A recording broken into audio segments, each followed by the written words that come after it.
প্রতিদিন নিত্য নতুন ভালোবাসার গল্প পেতে, দেখতে এবং শুনতে আমাদের চ্যানেলটি সাবস্ক্রাইব করে পাশে থাকা বেল আইকনটি ক্লিক করুন। নতুন বাবা মা কেমন লাগছে? ভালো। হুম। তোরা তো জানিস আমি তোদের জন্য সব করেছি, তাই তোদের যা প্রয়োজন আমায় বলবি। তোরা খুশি থাকলে আমি খুশি। আর কি বলছিস, আমরা নিজেরাই খেটেই আমাদের পেট চালিয়ে নিব। আর শোন, আজ থেকে কোনো ভাড়া চাঁদা দিতে হবে না। যদি কেউ চায় তাহলে আমার কথা বলবি, যেন সে আমার সাথে কথা বলে। বস কেনে। না রে। ভাইয়া, ও কি আমাদের ভাত খাবে? ও এখন অনেক দামি দামি খাবে। রানী, কি? হ্যাঁ, চোখ রাঙাস কেন? শোন, আমি তোদের সাথে যাচ্ছিলাম, এখনো তাই আছি, আর সারা জীবন থাকবো। দেখতেই পাচ্ছি। আমি আগের মতোই আছি। যদি আগের মতো থাকিস তাহলে আমার হাতে খেয়ে দেখা দেখি। হ্যাঁ। আচ্ছা তে, আমি খাবো। করিম বস তো। না রে, তুই খেয়ে নে। আরে বস না, এটা আমার শ্বশুর বাড়ি, শরম করিস না। দেখতেই তো পাচ্ছি। নেহা কর। হ্যাঁ। তারপর রানী আমার মুখে ভাত দিয়ে করিমকে খেতে দিল। করিম খেতে লাগলো, রানী আমায় খাইয়ে দিতে লাগলো। আমারে তখন ভুলেই যাবি। দেখ, রাগ উঠাবি না, নইলে তোরে কিন্তু। কি করবি আমারে? থাক, শালাবাবু আছে, কিছু বললাম না। আমি তোর বড়। চি না, একাই সমান। রানীর তো বড়, তাই না? এটা আমি জানি না, আমি তোরে শালা ডাকমু। ঠিক আছে দুলাভাই। খাওয়া দাওয়া শেষ করলাম, এবার বিদায় নেওয়ার পালা। আমি চলে যাচ্ছি। রানী বারান্দায় দাঁড়িয়ে আছে, দেখে খুব মায়া লাগছে। মনে হচ্ছে ও আমায় যেতে দিতে চায় না। ওই ওই রকি, হ্যাঁ বল। একটু শোন। আমি রানীর কাছে আবার আসলাম। বল, কি বলবি? আমার মন যা বলছে তুই শুনতে পাস। হেডফোন লাগাতে হবে? মজা করা বাদ দে, এখন সবাই সবার কাজে ব্যস্ত, কেউ আমাদের দিকে তাকাই না, তাই আমিও আমার কাজটা করে নিই। কি করবি? আমি রানীর চাইতে একটু লম্বা, তাই রানী বারান্দায় দাঁড়ালো আর আমায় নিচে দাঁড়িয়ে রাখলো। এবার কি? রানী আমার চোখের দিকে তাকিয়ে মুচকি হেসে কপালে ছোট্ট করে ভালোবাসার নাম লিখে দিল। এইটাই। আমি আবার কারো ঋণ রাখি না। আমিও রানীর কপালে চুমু খেলাম। আবার কবে আসবি? যখন তোর কথা মনে হবে। আমার মনে পড়লে কি করব? তোর আর আমার মন একই, তোর মনে পড়লে আমারও পড়বে। যা তো যা। যাচ্ছি, ভাই, ভালো থাকিস। নিজের খেয়াল রাখিস। তুইও। তারপর আমি আর করিম গাড়ি নিয়ে বস্তি থেকে বেরিয়ে বাসায় চলে আসলাম। রকি, তাড়াতাড়ি ম্যাডামের কাছে যা, আমায় অনেকবার ফোন করছে। আচ্ছা, তুই থাক। হুম। আমি গাড়ি থেকে নেমে সোজা উপরে আম্মুর রুমে চলে আসলাম। এসে দেখি আম্মু বসে আছে। আসসালামু আলাইকুম আম্মু। ওয়ালাইকুম আসসালাম। বাবা, এসেছিস? জি আম্মু। আমার খুব টেনশন হচ্ছিল। কেন? ওই কিডন্যাপাররা যদি তোর কোনো ক্ষতি করে দেয়। আরে আম্মু, কি বলছো? আমার কিচ্ছু হবে না। আমার একটা ছেলেকে হারিয়েছি, তোকে আর হারাতে চাই না বাবা। তুমি কিচ্ছু ভেবো না, ওরা আমার কিছু করতে পারবে না। আল্লাহ যেন তোর সহায়ক থাকে, আর তুইও রাত করে কোথাও থাকবি না। আচ্ছা আম্মু, আমি রাত করে কোথাও থাকবো না। আমার সোনা ছেলে। তখন আব্বু আসলো, কিন্তু আব্বুর মন কেন জানি খারাপ দেখাচ্ছে। আব্বু, তোমার মনটা খারাপ কেন? কই, এমনিতেই। কোনো সমস্যা হচ্ছে নাকি? নাকি কেউ কিছু বলছে? আরে বাবা, তেমন কিছু না। কিছু একটা তো হয়েছে, নয়তো তোমার মন খারাপ হতো না। কি হয়েছে? রকি তোর ঠিকই বলেছে, তোমার মন কেন খারাপ? অবশ্য একটু। অফিসে কি কোনো ঝামেলা হয়েছে? না, আমাদের কোম্পানি অনেক ডিমান্ড বেড়েছে, ফলে অনেক কাজ এসেছে, তাই একটু কাজ করতে করতে ক্লান্ত। ও, এই ব্যাপার। আচ্ছা আব্বু, আমি একটা কথা বলবো? হ্যাঁ অবশ্যই, বলো কি বলবে। আমি কাল থেকে অফিসে জয়েন্ট হতে চাই, মানে তোমাকে একটু হেল্প করতে চাই। কিন্তু এখন তো এসব করার সময় নাই, এখন তোর মজা করার সময়। কারো কারো কাজের মধ্যেই মজা থাকে। রাজি হয়ে যাও, তোমার হেল্প করতেও পারবে, আবার অফিসের সমস্ত কাজকর্ম শিখতেও পারবে। ভবিষ্যতে তো ওকে এটার দায়িত্ব নিতে হবে, তাই না? তুমি কথাটা একদম ঠিক বলেছো। আম্মু, ভবিষ্যতের কথা বাদ দাও। কেন রে? তোর বাবা তো সবসময় চালিয়ে যেতে পারবে না, বয়স হবে, তখন তোকেই চালাতে হবে। তখন আব্বু আমার পাশে থাকবে। আব্বু কিছু না পারলেও আমার পথটা তো দেখাতে পারবে। পাগল ছেলে। আচ্ছা, আমি ফ্রেশ হয়ে আসছি। হুম। তারপর আব্বু ফ্রেশ হয়ে আসলো আর আমরা সবাই মিলে নিচে আসলাম, এসে গল্প করতে লাগলাম। রকি, আমি বলি কি, তুমি কাল থেকে স্কুলে ভর্তি হও। হুম যদিও বিষয়তে মন চায় তাহলে মাঝে মধ্যে যেও। হুম। রকি, তুই এবার কোন ক্লাসে পড়তি? আমি এবার ওল্ড 10। শুনেছিলাম তুমি নাকি গ্রামে থাকতে। হুম। আচ্ছা, তোর বাবা মা কি মারা গেল? বেইমানের বেইমানিতে। আমাদের সব খুলে বলতো। আমাদের গ্রামের নাম ছিল বড়িয়া। গ্রাম ছিল অনেক সুন্দর, চারদিকে সবুজ ফসল, কৃষকের মুখে ছিল বৃষ্টি হাসি। আমাদের অনেক আনন্দের সাথে দিন কাটতো। হঠাৎ করে গ্রামে এক অজানা গজব নামে মানুষের মৃত্যুর সংখ্যা বেড়ে যাচ্ছিল। সবাই বলতো সেটা নাকি আবহাওয়া বা নতুন রোগের কারণে। আমরাও তাই বিশ্বাস করতাম। সেই মহারোগ আমার আব্বুকেও ধরল। তারপর গ্রাম থেকে শুরু করে এখনো পর্যন্ত ঘটা সকল ঘটনা খুলে বললাম। আপনারা তো জানেন। আমার মনে হয় রানা বা রনি ঠিকই বলেছে, হয়তো এসবের পিছনে ওই মাতাব্বরের হাত ছিল। কিন্তু একজন গ্রামের মাতব্বর এমন কাজ করতে পারে? বাবা, এটা টাকার দুনিয়া, টাকা দিলে সব হয়। তুই ভাব, যদি মাতাব্বরের হাত না থাকতো তাহলে তোর বাবা মার সাথে সাথে তোকে কেন বাড়ি থেকে বের করে দিল? যদি মাতাব্বর ভালোই হতো তাহলে নিশ্চয়ই তোর থাকা খাওয়ার ব্যবস্থা করতো। তোর বাবা ঠিকই বলছে, কোনো মাতব্বর চায় না তার গ্রামের কেউ গ্রাম ছেড়ে যাক। যেমন ধর আমাদের দেশের প্রধানমন্ত্রী, সে কি চায় এদেশের মানুষ অন্য দেশে চলে যাক? না, চায় না, কারণ সে চায় এদেশকে অনেক উন্নত করতে। হুম। মাথায় কিছুটা ধরলো। সত্যি তো, মাতব্বরের হাত না থাকলে আমার সাথে কেন এমন করবে? আর সাথে ডাক্তার, আমি তোদের ছাড়বো না। বাবা, চল খেয়ে নে, অনেক রাত হলো। হুম, চলো। তারপর খাওয়া দাওয়া করে ঘুমিয়ে গেলাম। ঘুমোতে যেই রানীর কথা মনে হলো, বিশেষ করে কাল রাতের কথা। আমার কাছে শুয়ে থাকবে বলে কতই না বাহানা করলো। এসব ভাবছি আর নিজে নিজে হাসতেছি। এভাবে কখন যে ঘুমিয়ে গেলাম মনে নাই। সকালে আম্মুর ডাকে ঘুম ছুটলো। উঠে ফ্রেশ হয়ে হালকা নাস্তা করে নিলাম। আব্বু অফিসে চলে গেল। আমিও স্কুলে যাবার জন্য রেডি হলাম। বাবা, স্কুলের প্রিন্সিপালের কাছে যে তোর বাবা কথা বলবে, নয়তো ফোন দিবে। আচ্ছা আম্মু। কারোর সাথে ঝগড়া করবি না। কথাটা বলতে আম্মুর গলা শুকিয়ে গেল। আরে আম্মু, তোমায় না বলেছি আমার কিচ্ছু হবে না? তোমার দোয়া থাকলে আমার কিচ্ছু হবে না। তাই যেন হয় বাবা। তারপর আম্মুর কাছ থেকে বিদায় নিয়ে রওনা হলাম। আমি চিনতাম না, তাই সাথে করিমকে নিয়ে আসলাম। কলেজটা বেশ বড় আর দেখতেও হেব্বি। বন্ধু, যা। তুই বাসায় যা, আর আম্মুর খেয়াল রাখিস। কিছু হলে আমায় ফোন করবি। আচ্ছা, তুই কোনো চিন্তা করিস না। করিমকে বিদায় জানিয়ে কলেজে প্রবেশ করলাম। সোজা প্রিন্সিপাল স্যারের রুমে চলে গেলাম। আসসালামু আলাইকুম স্যার, আসতে পারি? ওয়ালাইকুম আসসালাম। এসো এসো। স্যার, আসলে আমি আব্দুল মান্নানের ছেলে। ও, বসো বসো। তোমার বাবা আমার খুব ভালো বন্ধু, আমায় ফোন করে বলেছে। তা তুমি কোন ক্লাসে ভর্তি হতে যাও? Sir, old 10। একটা প্রশ্ন করতে পারি? অবশ্যই স্যার। আমি কিন্তু একটু অঙ্ক ভালো পারি, তাই সেটাই ধরি। শিওর। 33 ডিগ্রি 22 ইঞ্চি 11 ইঞ্চি, একে রেডিয়ানে প্রকাশ করো। জি স্যার, আসলে এটা সলভ করতে পারলে তোমায় ওল্ড 10-এ ভর্তি কনফার্ম, কিন্তু না পারলে নিউ 9। জি স্যার, বুঝতে পারছি। এ নাও খাতা কলম। আমি খাতা কলম নিয়ে টেবিলে রেখে অঙ্ক করতে লাগলাম। অঙ্কটা আমার করাই ছিল, সেই জন্য করতে খুব সহজ হলো। তাড়াতাড়ি করে স্যারের হাতে দিয়ে দিলাম। স্যার একটু দেখে বলল, কে অঙ্ক শিখিয়েছে? জি স্যার, আমাদের গ্রামের এক প্রাইভেট স্যার।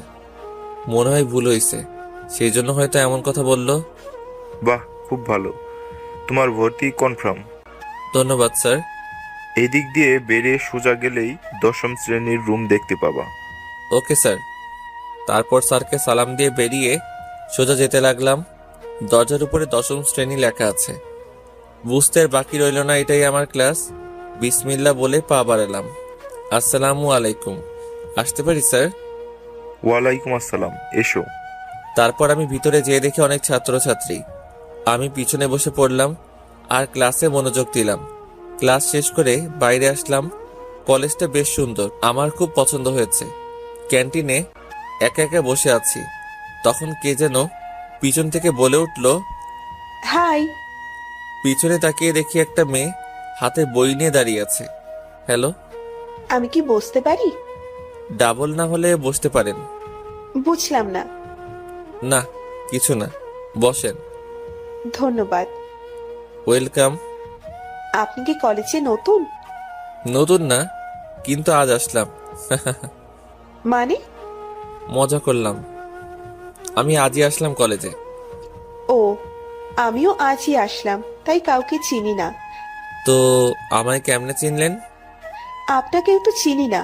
এখন কেউ দল ধরে বসে আছে, আবার কেউ কেউ পড়তাছে। শুধু আপনাকেই একা বসে থাকতে দেখলাম, তাই আপনার কাছে আসলাম। ভালো করছেন। আরে এতক্ষণ কথা বললাম অথচ কেউ কারো নাম জানি না, কেমন কথা? আমি রকি, বাসা এখানে 10ম শ্রেণীতে ভর্তি হয়েছি। আমি রিয়া, বাসা এখান থেকে 10 কিমি দূরে। আমি এখানে 9ম শ্রেণীতে ভর্তি হয়েছি। ও ভালো তো। আমরা কি বন্ধু হতে পারি? যেহেতু আমরা নতুন তাহলে হতে পারি। তাহলে আজ থেকে আমরা বন্ধু, আর আমরা তুই করে বলবো। আমি পারবো না, তাছাড়া আমি আপনার সিনিয়র। কোচু সিনিয়র, আমি আপনার সাথে মজা করার জন্য মিথ্যে বলছি। হ্যাঁ।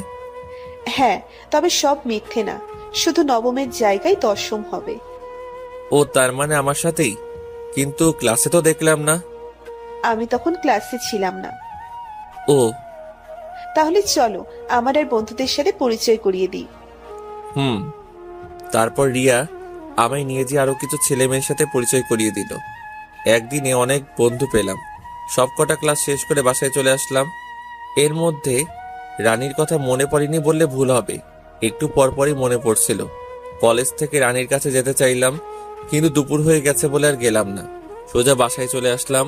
বাসায় এসে গোসল করে খাওয়া দাওয়া করে একটু ঘুমালাম। বিকালে উঠে নামাজ পড়ে রানীর সাথে দেখা করার জন্য করিমকে নিয়ে রওনা হলাম। যে দেখাশোনা করে, কথা বললাম, আর ওবায়দুল ভাইকে সব বলে আসলাম। বস্তিতে কোনো সমস্যা হলে যেন আমায় বলে। দেখতে দেখতে বেশ কয়েকদিন কেটে গেল। এখন বস্তিতে আর আগের মতো কারো দুঃখ কষ্ট নাই। বস্তিতে সবাই আমায় খুব ভালোবাসে। কলেজও ঠিক মতো করলাম। সামনে পরীক্ষা, তাই ক্লাস একটাও মিস দিলাম না। বাসায় মন দিয়ে পড়তে শুরু করলাম। আমায় ভালো রেজাল্ট করতে হবে, এটা মাথায় নিয়ে নিলাম। মন দিয়ে পড়াশোনা করি। রানীর সাথেও তেমন আর দেখা করি না, এজন্য রানীও কিছু বলে না। সে জানে সামনে আমার পরীক্ষা, বরং সে আমায় পড়ার জন্য শাসন করে। কয়েকদিন পর আজ রানীর সাথে দেখা করতে যাচ্ছি। খুব মনে পড়ছে, আর ভালো লাগছে না, তাই আর থাকতে পারলাম না। আমি আর করিম চলে আসলাম। বস্তিতে এসে গাড়ি রেখে রানীর ঘরের সামনে আসলাম। আরে রকি, তুই? কেমন আছিস সোনা? আমি যেমনই থাকি, তুই কেন এখানে? কেন? তোর না 2 দিন পর পরীক্ষা। তো কি তোর কাছে আসতে পারি না? পড়া বাদ দিয়ে তুই এখানে কেন রে রকি? তুই এখন আর আমায় ভালোবাসিস না, তাই তো আমি আসলেই শুধু তাড়িয়ে দিস। পরীক্ষা শেষ করে আসবে, তখন যত আদর লাগে করব, কিন্তু এখন কোনো হাতে চলবে না, তোকে অনেক বড় হতে হবে। এভাবে আমায় তাড়িয়ে দিতে পারবি? পারবো, যা বলছি। যাচ্ছি, কত আশা করে আসছিলাম। আমি মন খারাপ করে করিমকে নিয়ে চলে আসছিলাম, তখন রানী ডাকলো। এই স্যার। কি? তুই আমার স্যার কবে হলি? ধুরু। শোন শোন। কি? তাকিয়েই তো ফেলছিস, এখানে আয়। কেন? আয় বলছি। কি আর করার, রানীর কাছে গেলাম। আমি রানীর সামনে দাঁড়াতেই রানী আমার কপালে চুমু খেলো। আমি তো একদম আবুলের মতো হা হয়ে গেছি, সবকিছু স্বপ্ন মনে হচ্ছে। বেশি খুশি হোস না, হ্যাঁ এটাই শেষ। যাই হোক, একটা কিস পেয়েছি তো, তাতেই আমার মন ভরে গেছে, তাও আবার না চাইতে ফ্রি। এবার যা। ওকে। তারপর সেখান থেকে বাসায় চলে আসলাম। এভাবে দিন কাটলো। অবশেষে পরীক্ষার দিন আসলো। পরীক্ষা আল্লাহর রহমতে ভালোই দিলাম। শেষ পরীক্ষার দিনে পরীক্ষা দিয়ে সোজা রানীর কাছে গেলাম। কি রে, কেমন পরীক্ষা দিলি? আলহামদুলিল্লাহ ভালো। তাই জানা হয়। আজ আমার একটা কথা রাখবি? বল। আজ তোকে নিয়ে একটু ঘুরতে যাব। আমি? না তিশা। কি বললি? তাহলে শুনেও অমন করিস কেন? আমি যেতে পারবো না। জানতাম এটাই বলবি, কারণ এখন তো আমায় আর ভালোবাসিস না, তাই আমায় সময় দিস না, আমার সাথে কথা বলিস না, দেখা করতে আসলে দূর দূর করে তাড়িয়ে দিস। কি বলছিস তুই? একদম ঠিক বলছি। এখন অন্য কাউকে পছন্দ হয়েছে তাই আমায় ছেড়ে দিলি। গালে হাত দিয়ে করুণার দৃষ্টিতে রানীর দিকে তাকিয়ে রইলাম। কি বললি আর একবার বল তো শুনি। কেন, আমি তো সত্যি বলছি। আর একটা খাবি কিন্তু, আর কোনো দিন এমন কথা বলবি না। সত্যি কথা বললে সবাই ফুলে ওঠে। রকি। রানী আমার চোখের দিকে তাকিয়ে সোজা আমায় শক্ত করে জড়িয়ে ধরলো। জীবনের প্রথম তোকেই ভালোবেসেছি, তোকে আমার সবকিছু দিয়ে ফেলেছি, তুই আমার জীবন। তোকে ছাড়া আমি আর কাকে ভালোবাসবো বল? সব মিছা কথা। রানী আমার পিঠে ঘুষি বসিয়ে দিল। এই, তোকে খুন করবো। কেন? তুই জানিস না আমি তোকে কত ভালোবাসি। বাসিস, তাহলে অমন করে তাড়িয়ে দিস কেন? আমার সাথে দেখা করলে সবসময় আমার কথা মনে হবে, আর সেজন্য তুই ঠিক মতো পড়তে পারবি না, তাই আমি। হইছে, আর বলতে হবে না। তুই বাসায় গিয়ে খাওয়া দাওয়া করে বেরিয়ে আয়, আমিও খাওয়া দাওয়া করি। কেন? তুই তো বললি ঘুরতে যাবে। সত্যি যাবি তো? তা নয় তো কি। আচ্ছা থাক, আমি বাসা থেকে আসি। যা। তারপর সেখান থেকে বাসায় চলে আসলাম। বাসায় এসে গোসল করে নামাজ পড়ে নিলাম। নামাজ পড়ে রুমে যেয়ে শুয়ে থেকে ফোনে গেম খেলতে লাগলাম। তখন আম্মুর ডাক পড়ল। রকি, রকি, এই রকি, জি আম্মু। খেতে আয়, আসছি। তাড়াতাড়ি আয়। আর দেরি করা যাবে না, তাড়াতাড়ি উঠে নিচে চলে গেলাম। আব্বু কই গো? অফিস থেকে আসেনি। ও। তারপর খাওয়া দাওয়া শেষ করে বাসা থেকে বেরিয়ে পড়লাম। আজ আর করিমকে নিলাম না। করিমের কাছে থেকে গাড়ি চালানো শিখেছিলাম, তাই গাড়ি নিয়ে বেরোলাম। রানীকে নিয়ে চলে গেলাম ঘুরতে। ঘুরতে ঘুরতে আমরা একটা রেস্টুরেন্টে গিয়ে বসলাম। ওখানে কিছু খেয়ে আরো কিছুক্ষণ ঘুরতেই সন্ধ্যা হয়ে আসলো। তখন বাসার দিকে রওনা হলাম। আর ঠিক সেই সময় হঠাৎ গাড়ির সামনে একটা মেয়ে এসে ধাক্কা লাগলো। আমি তাড়াহুড়ো করে বেরিয়ে মেয়েটাকে দেখে তো আমি পুরাই অবাক। রানীকে নিয়ে চলে গেলাম ঘুরতে। ঘুরতে ঘুরতে আমরা একটা রেস্টুরেন্টে গিয়ে বসলাম। এখানে কেন? প্রেম করতে। এত মানুষের সামনে? সবার সামনেই তো। কে? চুপ, একটা কথা বলবি না। মুখ বন্ধ কর হারামি। এই নে, খাবার এসে গেছে, খেয়ে নে। এখানে খাবো? জি ম্যাডাম, শুরু করেন। ঠিক আছে। তারপর খাওয়া দাওয়া করে আবার ঘুরতে বেরোলাম। আরো কিছুক্ষণ ঘুরতেই সন্ধ্যা হয়ে আসলো। রকি, অনেক ঘোরাঘুরি হয়েছে, এবার বাড়িতে চল। আরে পাগলি, এখনই তো ঘোরার সময়। প্রচুর সময়। এবার একটু রানীকে পরীক্ষা করি, ও এই ডেটিং ফেটিং বোঝে কিনা। রানী চল, এবার আমরা ডেটিং এ যাই। এটা আবার কি? কোনো জায়গার নাম নাকি? আল্লাহ গো, আমারে তুইরা নাও, এই কাদের নিয়ে আমি সংসার করি। আমি তো মূর্খ, কিছু বুঝি না। আর তুই কত কি বুঝিস, তাই আমার সাথে তোর মানাচ্ছে না, জানি। ও মা, তোর কি হলো? কিছু না। তুই যে তোর মতো কাউকে বেছে নে, যে সব বুঝবে। আরে পাগলি শোন। আমি তো তোর যোগ্য না। কে বললো যোগ্য না? ডেটিং মানে বুঝি না বলে তুই হাসছিস। আরে ওটা মজা করে বলছি, আমি দেখছিলাম তুই ওটার মানে বুঝিস কিনা। আমি তোর যোগ্য কিনা এটাই তো জানতে চাইছিলি। না ধ্যাত, ভাবলাম এক আর হচ্ছে আরেক। আজ থেকে আর তোর সামনে আসবো না। রানী টং টং করে হাঁটতে লাগলো। এই পাগলিকে নিয়ে আর পারি না, একটু বুঝতে এদিক ওদিক হলেই রাগ করে বসবে। ওই থাম থাম বলছি। না, খুব খারাপ হচ্ছে কিন্তু। এখন থেকে ভালো হবে। না, এভাবে হবে না, ওকে অন্যভাবে আটকাতে হবে। আমি দৌড়ে গিয়ে রানীকে ধরে কোলে তুলে নিলাম। রানীর চোখে পানি এসে পড়ছে। আমি কোলে নেওয়াতে হাত পা ছোড়াছুড়ি করছে, হাত দিয়ে আমায় মেরেই যাচ্ছে। কি করছিস? লাগছে তো। ছাড় আমায়, ছাড় বলছি। ছাড়ার জন্য তো ধরিনি। ভালোই ভালোই ছেড়ে দে বলছি।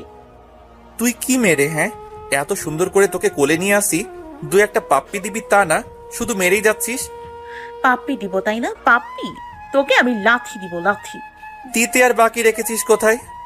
হঠাৎ পাশ থেকে অনেকগুলো ছোট বাচ্চার কণ্ঠ ভেসে আসলো। আমি তাকিয়ে দেখি রাস্তার পাশে অনেকগুলো ছোট্ট ছোট্ট ছেলে মেয়ে দাঁড়িয়ে আমাদের দিকে তাকিয়ে তালি দিচ্ছে। রানী, কি? রাস্তার পাশে তাকিয়ে দেখ। এটা কারা? আমরা শিশু পার্কের সামনে আছি, মনে হয় এরা কোনো প্রতিষ্ঠানের বাচ্চা। এরা লাথি দিচ্ছে কেন? তোকে আমি কোলে নিয়ে আছি বলে। আমার কথা শুনে রানী ওদের দিকে তাকিয়ে একটু মুচকি হেসে আমার শার্টের ভিতরে মুখ লুকালো। কিরে, কি হলো? কিছু না, তুই আমায় নামিয়ে দে। কেন? দেখতে পাচ্ছিস না ওরা হাসছে? তো কি হইছে? কচু হইছে হারামি। কয় কেজি? চুপ কর বলছি। ওকে। তারপর আমি আর কথা না বলে রানীকে নিয়ে যেয়ে গাড়ির ভিতর বসিয়ে দিলাম। আমার শার্ট ছেড়ে এবার ওর ওড়না দিয়ে মুখ ঢাকলো। আমি ওদের বিদায় জানিয়ে গাড়িতে উঠলাম। তারপর গাড়ি স্টার্ট দিয়ে বাসার দিকে রওনা হলাম। রানী এখনো মুখ ঢেকে আছে। মেয়েটা খুব লজ্জা পেয়েছে। মেয়েদের লজ্জাবতী মুখটা হেব্বি লাগে। দেখি সোনা দেখি, একটু মুখটা তুলো তো। সর। আরে ওদের থেকে অনেক দূরে চলে আসছি, এবার ঘোমটা তোলো। বিয়ের আগে সব ঘোমটা শেষ করলে বিয়ের পর কি দিবি? সেটা তোকে ভাবতে হবে না। আমাকেই তো ভাবতে হবে, কারণ সেদিন ঘোমটা তোলার দায়িত্ব আমিই তো থাকবো। শখ কত? রে, অনেক শখ। রানীর সাথে কথা বলছি, সাথে ওকে একটু পরপর দেখছি আর গাড়ি চালাচ্ছি। আর ঠিক সেই সময় হঠাৎ গাড়ির সামনে কে যেন এসে পড়লো। আমি চোখ বন্ধ করে হাই ব্রেকে পা দিলাম। গাড়ি সাথে সাথে থেমে গেল।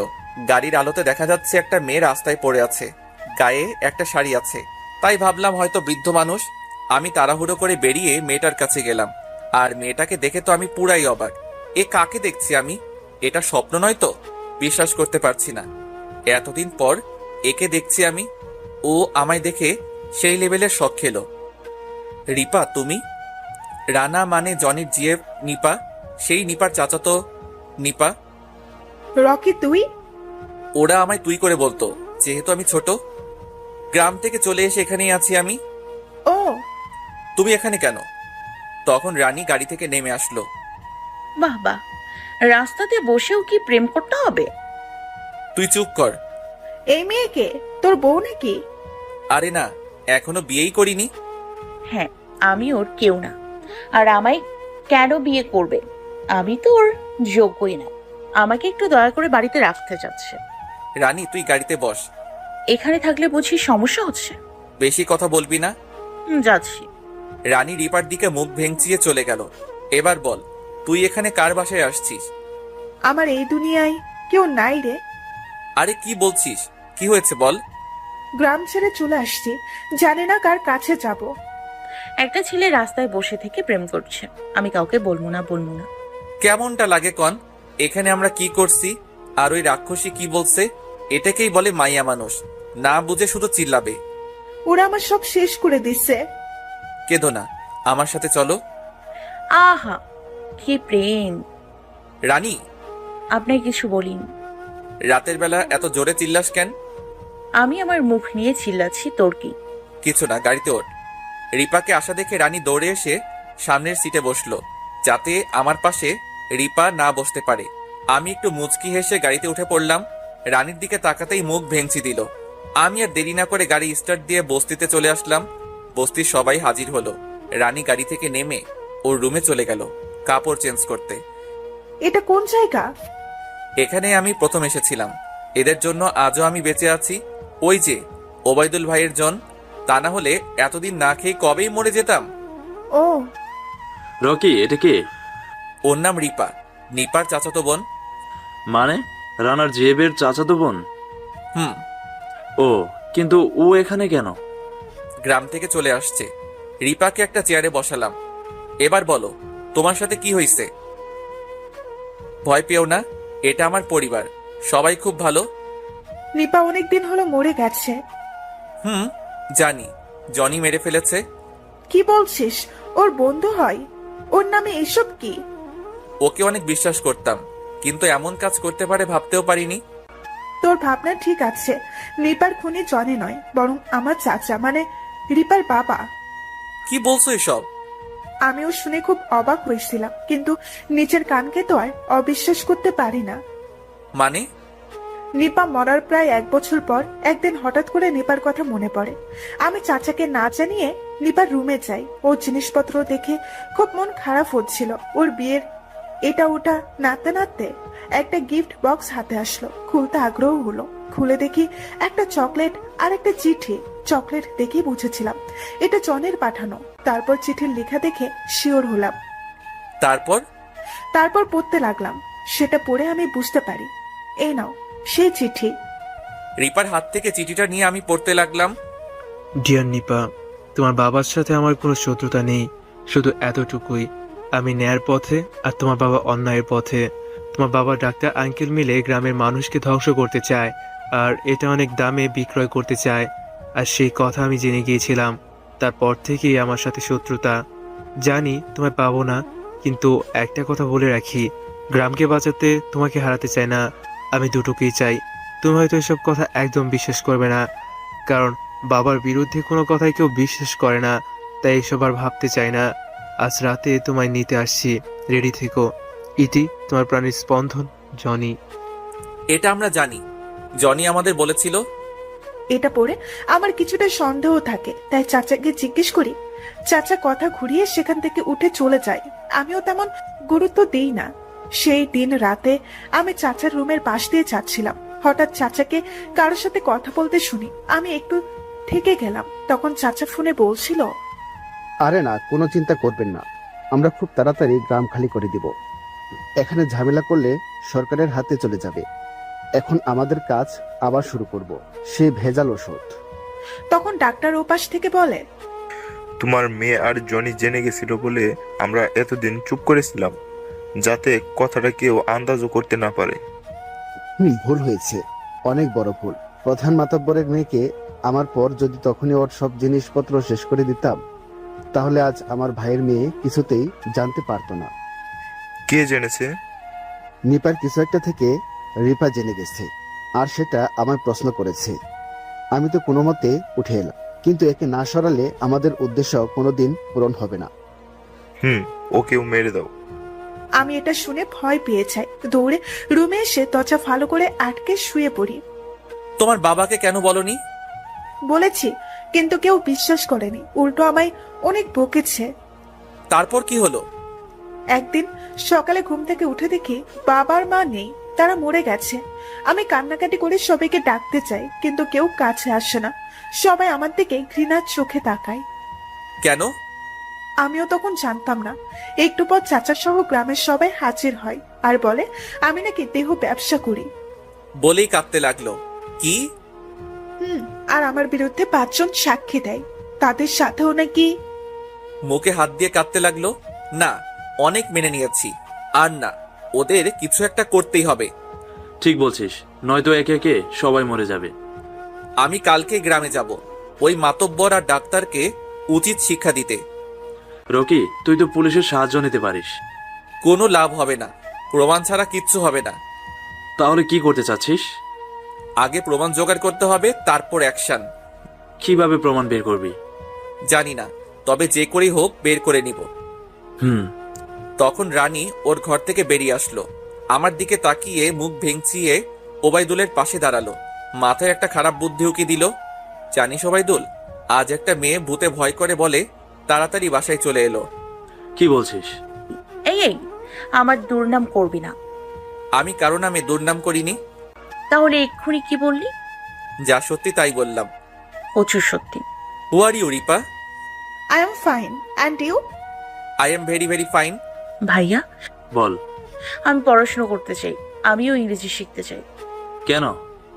আমি এই সেরেছে। ডেটিং এর কথা বললে তো রিপা সহ ওবায়দুলও বুঝে যাবে, তখন আমি এদের মুখ দেখাবো কেমনে? আমি দৌড়ে গিয়ে রানীর মুখ ধরে টেনে দূরে নিয়ে চলে আসলাম। আড়ালে আসতেই রানী আমার হাতে বসালো কামড়। আউ! তুই কোন সাহসে আমার মুখ ধরেছিস? তাই বলে তুই আমায় কামড়ে দিবি? হ্যাঁ দিব, ছাড় আমায়। ওই ওসব কি বক বক করতে শুরু করছিস? হ্যাঁ, তোকে কেন বলবো? তুই যা, ওই মেয়ের সাথে ইংরেজিতে কথা বল। বলবোই তো। আমি ইংরেজি শিখবো, তখন আমি ওর ডেটিং এর মানে বুঝবো। চুপ! তুই সবার সামনে ডেটিং এর কথা কেন বলছিস? তুই জানিস এর মানে কি? না, জানি না। জানি না বলেই তো তুই আমার সাথে থাকবি না। যারা জানে তাদের কাছে যা। আরে পাগলি, ওই কথা সবার সামনে বলতে হয় না, অন্য কেউ শুনলে খারাপ ভাববে। কেন খারাপ কেন ভাববে? ওটার মানেই খুব খারাপ। না, আমি ওটার মানে জানবো আর ইংরেজিতে কথা বলবো। তখন তোকে আর টাইম দিব না, বুঝিয়ে দিব। আমিও পারি। ছাড় আমায়, আমি ভাইকে জিজ্ঞেস করব। রানী চলে যেতে লাগলো। আমি ওর হাত ধরে টেনে দেওয়ালের সাথে ঠেসে ধরলাম। আরে পাগলি, ওটা মানে কি? ওটার মানে বিয়ের আগেই বাসর করা, বুঝেছিস? কি বললি? হয় হয়, এটাই। ছি ছি ছি, এটা কি করে? এখনকার ছেলেমেয়েরা করে, সেজন্য ওদের লাভ ম্যারেজ টিকে না। তুইও তো আমার সাথে করতে চাইছিলি। উফ পাগলি, আমি শুধু দেখছিলাম। জানি জানি। এত সুন্দর একটা মেয়ে কিচ্ছুও জানে না, আর এই সুযোগে। ছি, তুই এটা ভাবতে পারলি? আমি সত্যি কথাই বলছি। খুব খারাপ লাগলো তোর কথা শুনে। আরে তোর দেহের উপর যদি লোভ থাকতো তাহলে এতদিন লাগতো না। তুই আমার কাছে থাকতে চেয়েছিস, আমি তো রুমেও গিয়েছি, কিন্তু আমার লোভ ছিল তোর মনের প্রতি। কি? তুই আমার ঘরেও গিয়েছিস? না মানে গিয়েছিলাম, কিন্তু কিচ্ছু করিনি, শুধু একটা কিস করে পালিয়ে আসছি। তোর মতলব খুব খারাপ, এটা আমি জানতাম না রে। রানী, তুই আমাকে অবিশ্বাস করলি? ছি! আমি ওকে ছেড়ে দিয়ে চলে যেতে লাগলাম। তখন রানী আমার হাত ধরে টেনে বলল, কই যাচ্ছেন মহারাজ? তুই বলতে পারলি আমার মতলব খারাপ? ওকে, আজকের পর থেকে আর তোর সামনে আসবো না, ছাড় আমায়। যদি না ছাড়ি? প্লিজ ছেড়ে দে। ও, এখন কি ওই ইংরেজি মেয়েটার সাথে কথা বলবি, তাই না? হ্যাঁ বলবো, তোর মতো সে আমায় এভাবে বলবে না। আমি তোকে খুন করবো যদি আর কখনো আমার সামনে কোনো মেয়ের দিকে তাকিয়েছিস তো। আপনি কে? আপনাকে তো আমি চিনি না। কি বললি? হ্যাঁ, আপনি কে? আমি তোর হবু বউ? বউ মারাচ্ছে, ছাড়েন তো। আমি ওর থেকে আমার হাত ছাড়িয়ে হাঁটতে লাগলাম। আরে ওই শোন, আরে যা যা, আমি দেখবো আমার সাথে কথা না বলে আর কতক্ষণ থাকতে পারিস, আর ইংরেজি মেয়েটার সাথে কতক্ষণ কথা বলতে পারিস। আমি রানীর কথা শুনতে শুনতে চলে আসলাম। এসে দেখি ওবায়দুল, রিপা সবাই বসে গল্প করছে। আমি যোগ দিতে যাচ্ছিলাম, ঠিক তখনই ফোনটা বেজে উঠল। পকেট থেকে ফোনটা বের করে দেখি আম্মুর ফোন। সময়ের দিকে তাকিয়ে দেখি রাত 10টা বেজে গেছে। সর্বনাশ, এত রাত হয়ে গেছে, আমি টেরই পাইনি। আসসালামু আলাইকুম আম্মু। ওয়ালাইকুম আসসালাম। তুই এত রাত পর্যন্ত কোথায় আছিস? আসলে আম্মু, আমি বস্তিতে আছি, এখানে একটু কাজ আছে। এত রাতে কি কাজ? আসলে তেমন কিছু না। সব ঠিক আছে তো? হ্যাঁ আম্মু, সব ঠিক আছে, আমরা সবাই এখানে বসে আছি। আচ্ছা, কাজ শেষ করে তাড়াতাড়ি বাসায় চলে আয়। আচ্ছা আম্মু, আল্লাহ হাফেজ। আসসালামু আলাইকুম। ওয়ালাইকুম আসসালাম। কিরে, কার ফোন? আম্মুর। কেন, কি হয়েছে? রাত কটা বাজে খেয়াল আছে তোর? তাই তো, রাত 10টা বেজে গেছে। আচ্ছা, তাহলে রিপাকে আমি সাথে করে নিয়ে গেলাম। আচ্ছা যা। না, ওকে ওর সাথে যেতে দিব না। কেন? না মানে, ও আজ আমাদের সাথেই থাকুক না, অনেক মজা হবে। কিন্তু আচ্ছা, আমি এখানেই থাকবো। না রিপা, তুমি আমার সাথে চলো। তোকে আমি খুন করবো থুকু, ও আমাদের সাথেই থাকবে। না, আমার সাথে যাবে। তুই যে লুইচ্ছা, তোর সাথে ও যাবে না। কি বললি, আমি লুচ্চা? হ্যাঁ। আমি না, তুই লুচ্ছি। চলো রিপা। না না, যা, ওকে সাথে করে নিয়ে যা। যাচ্ছি তো। বাঁদর, হনুমান, লাল গরু, কালো গরু, রাক্ষস, বিলাই। রানী মুখ ভেঙচিয়ে চলে গেল। হাসছো কেন? এমনি। তাহলে তুমি এখানেই থাকো। ওই মেয়েটা কে? ওর নাম রানী। ও সবাইকে তুই তুই করে বলে, কিন্তু মনের দিক থেকে 1 নম্বর। সব সময় হাসি খুশি থাকতেই বেশি পছন্দ করে। বাবা মা নেই, শুধু একটা ভাই আছে, ওই যে ওবায়দুল। আরো তোকে লাভ করে। একদম পাগলের মতো। আর আমিও করি ঠিক ওর মতোই। তার জন্যই তো তোর সাথে আমায় একদম মানতে পারছে না। একসাথে দেখলে একদম তেলে বেগুনে ঝুলে উঠছে। ঠিক ধরেছ। আচ্ছা তুই যা, কালকে দেখা হবে। আর শোনো, রানী কি বলতে কি বলে দিবে, প্লিজ ওর কথাই কিচ্ছু মনে করো না। ওটা নিয়ে তোকে ভাবতে হবে না। তারপর আমি সেখান থেকে সোজা বাসায় চলে আসলাম। গাড়ির হর্ন দিতেই দারোয়ান দরজা খুলে দিল। আমি গাড়ি ভিতরে নিয়ে গাড়ি রাখার জায়গায় রাখলাম। এ কি, এখানে তো আব্বুর গাড়ি, তার মানে আব্বু এসে গেছে। আমি কলিং বেল বাজালাম, একটু পর কাজের মেয়ে দরজা খুলে দিল। আম্মু আর আব্বু কি ঘুমিয়ে গেছে? না ছোট সাহেব, বড় সাহেব উপরে আছে। ও আচ্ছা। আমি সোজা উপরে চলে আসলাম, এসে দেখি আব্বু আর আম্মু গল্প করছে। আসসালামু আলাইকুম। ওয়ালাইকুম আসসালাম, আয়। হুম। এতক্ষণ কই ছিলি? আম্মু, তোমায় তো বললাম আমি বস্তিতে ছিলাম। কি হয়েছে বস্তির? তেমন কিছু না, আসলে গ্রাম থেকে একটা মেয়ে আসছে। গ্রাম থেকে কেন আসবে? ওই মাতব্বর গ্রাম খালি করতে চাই, তার জন্য ভেজাল ওষুধ খাইয়ে গ্রামের নিরীহ মানুষদের প্রাণ নিচ্ছে। কি বলছিস? হ্যাঁ আম্মু, আজ যেই মেয়েটা আসছে সে এসব জেনে গেছিল, আর সেই জন্য তাকে পতিতা প্রমাণ করছে, আর গ্রামের লোকেরা তাকে দূর দূর করে তাড়িয়ে দিছে। কিন্তু একটা কথা বুঝতে পারছি না, গ্রাম খালি হলে মাতাব্বরে কি লাভ? কারো সাথেও ও ডিল করছে, কারণ গ্রামটা প্রধান মাতব্বরের জমি ছিল, আর তাকে মেরে সব সম্পত্তি তার মেয়ের নামে হয়ে যায়। আর তার মেয়ে ছিল নিপা, কিন্তু নিপা তো আর বেঁচে নেই। 18 বছর বয়সের আগে নিপা মারা যায়, তাই ওই জমির মালিক এখন পুরো গ্রামের লোকের। ও, আমায় গ্রামে যেতে হবে, আর ওসব নিরীহ মানুষদেরকে বাঁচাতে হবে। কিন্তু তোর যদি কোনো ক্ষতি হয়? আম্মু, তোমাদের দোয়া থাকলে আমার কিচ্ছু হবে না। না বাবা, তোকে যেতে হবে না। আম্মু কি বলছো? ওখানে ওভাবে হাজার মানুষ মরবে, অথচ আমি সেই গ্রামের একজন হয়েও কিচ্ছু করব না? না, করবি না, কারণ তোকে আমরা হারাতে চাই না। কেন চিন্তা করছো? শুধু কি আমি একা যাচ্ছি? আমার সাথে আরো অনেকেই যাবে। কিন্তু ওখানে যেই তুই কি করবি? তাহলে শুনো আমার প্ল্যান। প্ল্যান তো ঠিক আছে, কিন্তু প্ল্যান অনুযায়ী ঠিক মতো কাজ করতে হবে। ইনশাল্লাহ পারবো। আচ্ছা চল, খাওয়া দাওয়া করে নেই। তোমরা এখনো খাওনি? আম্মু আমার মাথায় হাত বুলিয়ে দিয়ে বলল, তোকে ছাড়া কি আমরা খেতে পারি? চলো। তারপর সবাই মিলে খাওয়া দাওয়া শেষ করলাম। শেষ করে আম্মুকে ওষুধ খাইয়ে শুয়ে দিয়ে আমি আমার রুমে আসলাম। রুমে এসে দরজা বন্ধ করে দিলাম। কালকে তো যাব, কিন্তু কাকে কাকে নিয়ে যাব? আমি, তিশা, ওবায়দুল, মহারানীকে তো নিতেই হবে, নয়তো আমার 14 গোষ্ঠীর নাম ভুলিয়ে দিবে। কিন্তু তিশার সাথে কেমনে কথা বলি? ওর নম্বর তো আমার কাছে নাই। পেয়েছি। তারপর আমি ওবায়দুলের কাছে ফোন দিলাম। বল। কোথায় আছিস? আমার ঘরে শুয়ে আছি। রানী কই? রানী তো ওর ঘরে ঘুমাচ্ছে। ও, কথা বলবি নাকি? একটু দাঁড়া। আরে না না। কেন? ও না থাকলেই ভালো।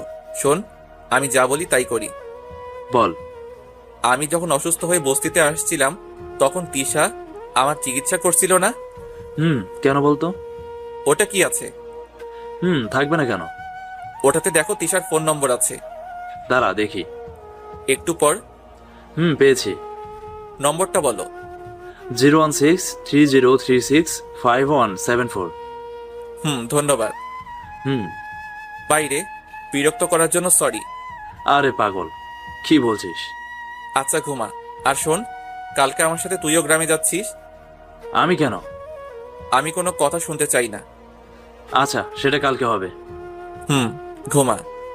তারপর ফোন কেটে দিলাম, আর তিশার নম্বরটা তুলে ফোন দিলাম। প্রথমে রিং হলো, কিন্তু রিসিভ করার মতো কেউ নাই। দ্বিতীয়বার রিসিভ করলো।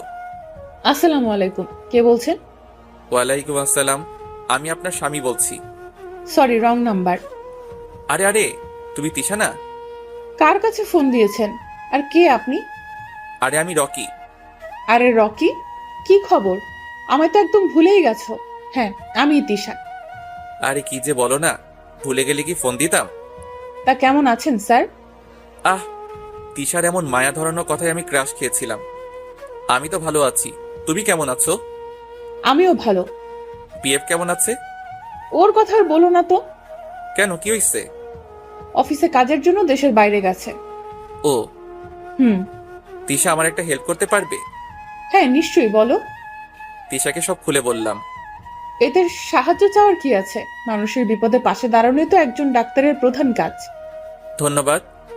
তা কে কে যাচ্ছে? আমি, তুমি, ওবায়দুল। আর রানী? ওরে বাপরে, ওরে না নিয়ে গেলে আমায় খুন করবে। শুনলাম তোমরা নাকি রিলেশন করছো। তোমার কপাল খুব ভালো রে, রানীর মতো একটা মেয়েকে জীবনে পেলে। হোক সে মূর্খ, তবুও সে একজন প্রকৃত মানুষ। তাই তো ভালোবাসি। তারপর তিশার সাথে আরো কিছুক্ষণ কথা বলে ঘুমিয়ে গেলাম। সকালে আম্মুর ডাকে ঘুম ছুটল। উঠে ফ্রেশ হয়ে নাস্তা করতে নিচে আসলাম। তোরা কি এখনই রওনা হবি? হ্যাঁ আব্বু, যত তাড়াতাড়ি পারি পৌঁছাতে হবে। যা, আর সাবধানে থাকিস। কোনো সাহায্য লাগলে আমায় বলবি। জি আব্বু। আমার মন টানছে না রে। আম্মু তুমি কোনো চিন্তা করো না, আমার কিচ্ছু হবে না। তাই যেন হয়। সকালে নাস্তা করে তিশার কাছে ফোন দিলাম। হ্যাঁ বলো রকি। কোথায় আছো? এই তো হসপিটালে একটু কাজ আছে, সেটা করছি। কতক্ষণ লাগবে? হয়েই গেছে প্রায়। আচ্ছা তুমি থাকো, আমি ওখানে যাচ্ছি। আচ্ছা। ফোন কেটে দিয়ে গাড়ি নিয়ে বের হলাম। সোজা তিশার হাসপাতালে চলে আসলাম। তিশা। চলো। তারপর আমি আর তিশা গাড়ি নিয়ে বস্তিতে আসলাম। আমি সোজা রানীর কাছে গেলাম। হাই জানু। কোনো কথা নাই, শুধু সাপের মতো ফুপিয়ে যাচ্ছে। কি রে, তোর আবার কি হলো? এত রেগে আছিস কেন? রানী এবার আমার জামার কলা ধরে নিল। এই হারামি, তোকে কি বেঁধে রাখতে হবে নাকি চোখ তুলে নিতে হবে বল? কেন, কি হয়েছে? মেয়েদের দিকে তোর অত কেন নজর? হ্যাঁ, আমায় দেখে কি তোর মন ভরে না? চুপ, একদম ভেঙে দিব। কি করলো? তুই জানিস না কি করলি? না তো। ও, জানবি কেমনে? আগের প্রেমিকাকে তো পেয়ে গেছিস, এখন সব ভুলে যাবি। আমার তো একটাই জিএফ, আগেরটা আবার কে? এখন পেয়ে গেছিস তাই আমাকে দেখতে আসছিস। দেখ রানী, আমি আমার ভালোবাসা ফিরে পাইছি, তোর দরকার নেই এখন। বুঝেছি। একদম হাসবি না। হারে পাগলি, ওর বিয়ে দেশের বাইরে গেছে, আর আমরা আজ গ্রামে যাচ্ছি। এখানে প্রেম করলে আমি দেখে নিচ্ছি, বকা দিচ্ছি, তাই গ্রামে যাবি। আরে না, অন্য কাজে। তোর ভাই আমি, তিশা। আমায় কেন বলছিস? আমি তো তোর কেউ না, যা চলে যা। আমার থেকে দূরে থাকতেই তো তোর ভালো। ঠিক বলেছিস, কিন্তু আমার ভালো না, বরং তোর ভালো। আমার কখনো ভালো না। তুই আমার চোখের আড়ালে থাকলে আমার যে কি হয় সেটা তুই বুঝবি না। ও মা, তাই নাকি? কি গল্প হচ্ছে দুজনার? আরে তিশা। তিশার দিকে মুখ ভেঙচিয়ে রানী চলে গেল। আরে পাগলি শোন। কি হলো? ও চলে গেল কেন? জানি না, একটুতেই শুধু রাগ। যাদের বেশি রাগ তাদের ভালোবাসাও বেশি। এই জন্যই তো আমায় অন্য কারোর সাথে দেখলে ওর মাথা বিগড়ে যায়। এটা শুধু ওর না, সব মেয়েদের। তারপর ওবায়দুল আর রানীকে ডেকে রেডি হতে বললাম। একটু পর ওবায়দুল রেডি হয়ে বেরিয়ে আসলো, কিন্তু রানী আসে না। এই মেয়েটার আবার কি হলো? আমি রানীর ঘরে এসে দেখি রানী শুয়ে আছে। এই, তোকে রেডি হতে বলেছি আর তুই শুয়ে আছিস? তাকিয়ে দেখি রানীর চোখে পানি। আরে তুই কাঁদছিস কেন? কি হইছে? কান্না থামলো না, বরং জোর দিল। আরে কি হইছে বলবি তো? ওট ওট। আমি রানীর হাত ধরে তুলে বসালাম। রানী আমায় জড়িয়ে ধরে আরো জোর দিল। তোকে ছাড়া আমি বাঁচবো না রে। কি হইছে তোর? তোকে অন্য মেয়ের সাথে দেখলে আমার খুব কষ্ট হয়। আরে পাগলি, আমি তো শুধু তোর। কথা বললি কি ওদের হয়ে যাব? ওরা তো শুধু বন্ধু, কিন্তু আমি তোকেই ভালোবাসি আর বাসবো। পাগলি, এসব নিয়ে কি কেউ কান্না করে? চোখ মুখের কি অবস্থা করছে? আমি চোখ মুছে দিলাম। এবার নে, তৈরি হয়ে নে, সময় নাই। তুই কি এখানেই থাকবি? ধুর পাগলি, দরজা লাগিয়ে দে, আমি চলে যাচ্ছি। থাক। মাথা তাড়াতাড়ি কর। আমি বেরিয়ে এসে দরজা আটকে দিলাম। একটু পর রানী বেরিয়ে আসলো, দেখতে একদম মহারানীর মতো। রানীকে এমনিতেই অনেক সুন্দর লাগে, তার উপর আবার কালো ড্রেস, একদম ঝাক্কাস। দেখে তো আবার ক্রাশ খেলাম। দেখিস, পাগল হয়ে যাবি। তাড়াতাড়ি রওনা হও, সময় কম। তুমি এখানেই থাকো, তোমায় নিয়ে গেলে চিনে ফেলবে। আমি আর ওই গ্রামে যাব না। আচ্ছা, ওখান থেকে ঘুরে এসে তোমার ব্যবস্থা করব। কি করবি? তখন বুঝতে পারবে। আর সময় নষ্ট না করে গ্রামের উদ্দেশ্যে রওনা হলাম। ট্রেনে করে যাচ্ছি। ওবায়দুল, তিশা একবার, আমি আর রানী একবার। রানী আমার কাঁধের উপর মাথা থেকে আমার হাত ধরে আছে। দীর্ঘ কয়েক ঘন্টা জার্নি করে গ্রামে পৌঁছে গেলাম। আবার সেই চীনা পরিচিত মাটিতে পা দিলাম, যেখানে আমার শিশুকাল কেটেছে। আমার বাবা মা শুয়ে আছে। গ্রামে তো আসলাম, কিন্তু থাকবো কোথায়? সেটা ঠিক করবে আমাদের মাতব্বর সাহেব। কি করে? চলো। সোজা গ্রামের ভিতরে চলে আসলাম। গ্রামের সবাই আমাদের দিকে তাকিয়ে আছে। আমাদের প্ল্যান মোতাবেক আমরা বড় বড় ব্যাগ হাতে নিয়ে আছি, আর এটা দেখে সবাই আগেই বুঝে গেল আমরা এখানে থাকতে আসছি। আগে মাতব্বরের কাছে গেলাম আর সালাম দিলাম। আমায় চিনতে পারেনি, কারণ আমি ক্যারেক্টার বদলিয়েছি। মুখে দাড়ি, নাকের নিচে ইয়া বড় মুছ, চুলগুলো কোকড়ানো। কে তোমরা? জি, আগে আমরা হলাম গিয়া ভিন্ন গ্রামের মানুষ। এখানে কি চাও? মাতব্বর সাহেব, শুনছি আপনি নাকি খুব দয়ালু, খুবই মহান। হ্যাঁ। আগে আমরা গ্রাম ছেড়ে চলে আইছি, থাকার মতো কোনো জায়গাই নাই, তাই আমাদের যদি এনা দয়া করতেন। না, এখানে কোনো জায়গা হবে না। দয়া করবেন মাতব্বর সাহেব, আমার বউটার খুবই অসুখ, কয়েকদিন থেকে চলে যাবো। না না, আপনি খুবই মহান, খুবই দয়ালু, আমাদের দুঃখ আপনি সইতে পারবেন না জানি, আমরা এই জন্য আপনার কাছে আইছি। আচ্ছা, শুধু কয়েকটা দিন। আইসা। ওই যে বাড়িটা দেখছো, ওইটাতেই থাকতে পারো। তাকিয়ে দেখি ওটা আমাদের বাড়ি। ওটার মালিক কি হয়েছে? গ্রামের সবার কাছ থেকে টাকা ধার নিয়ে বৌসেলি নিয়ে খাইছে, আর দেওয়ার সময় দিতে না পেরে গলায় দড়ি দিয়ে মারা গেছে। ও, তারপর বাড়িতে আসলাম, তালা মরিচা ধরে শেষ হয়ে গেছে। তালা খুলে ভিতরে গেলাম, সব কেমন যেন আগের মতোই আছে। আমাদের খাবার জায়গা, আম্মুর পানি আনা কলসি, আব্বুর কাজ করা জিনিসপত্র। কিরে, এভাবে কি দেখিস? এটাই আমার বাড়ি, জানিস। এখানে এসে না আমার আম্মু আব্বুর কথা মনে হলো। মন খারাপ করিস না রে, যারা তোর বাবা মাকে মেরেছে তাদের ছাড়বি না। শোন, এইসব কথা এখন বলা যাবে না, মাতব্বর লোক পাঠাবে আমাদের কথা শোনার জন্য। আমিও সেটাই বলি, আগে সবাই মিলে ঘরটা পরিষ্কার করা যাক। তারপর সবাই মিলে ঘরটা পরিষ্কার করতে লাগলাম। ঘরটা পরিষ্কার করে আমি বাজারে খাবার কিনতে গেলাম। বাজার থেকে খাবার নিয়ে এসে সবাই মিলে খেলাম। সারাদিন জার্নি করায় অনেক ক্লান্ত লাগছে, তাই সন্ধ্যা হওয়ার পরপরই খাওয়া দাওয়া করে ঘুমিয়ে গেলাম। আমি আর ওবাইদুল এক রুমে, তিশা আর রানী এক রুমে। রাতে ঘুম ভালোই হলো, অনেকদিন পর সেই আগের বিছানায় ঘুমিয়েছি। অত সহজে ছাড়বে না, তাই সকালে একটু উঠতে দেরি হলো। সকালে উঠে ফ্রেশ হয়ে বাজার থেকে নাস্তা এনে নাস্তা সেরে নিলাম। এরপর সবাই মিলে বারান্দায় বসলাম। শোন, আমাদের মিশনের সময় হয়ে গেছে, কিন্তু খুব সাবধানে সেটা করতে হবে। তুই কি করতে চাচ্ছিস? আমি তো কিছুই বুঝতে পারছি না। সব বুঝবি। রকি, আগে তোমার প্ল্যান কি সেটা বলো।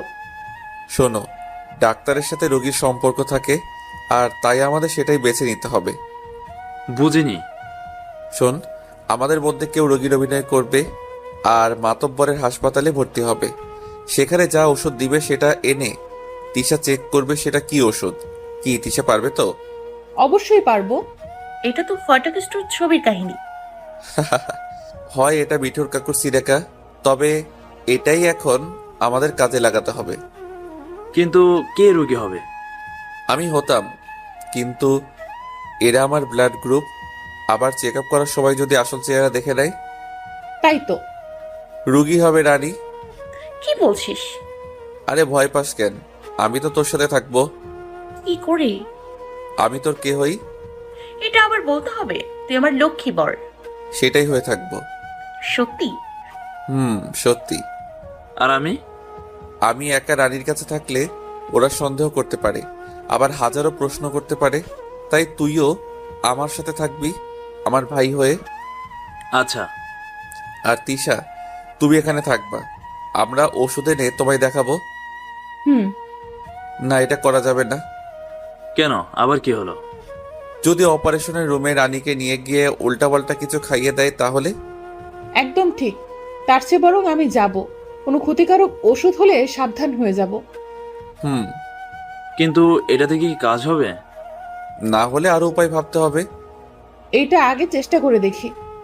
তাহলে আজকে শুরু করতে হবে, যত তাড়াতাড়ি সম্ভব ওদের আটকাতে হবে, নয়তো মানুষ মরতেই থাকবে। চল রকি, খাওয়া দাওয়া করে নে। তারপর সবাই উঠে গিয়ে সকালের খাবারটা খেয়ে নিলাম। খাওয়া দাওয়া শেষ করে প্ল্যান মোতাবেক আমি আর তিশা হাসপাতালে যাবার জন্য তৈরি হলাম। তখন রানী আমার হাত ধরে একটু দূরে নিয়ে গেল। এই শোন। বলো।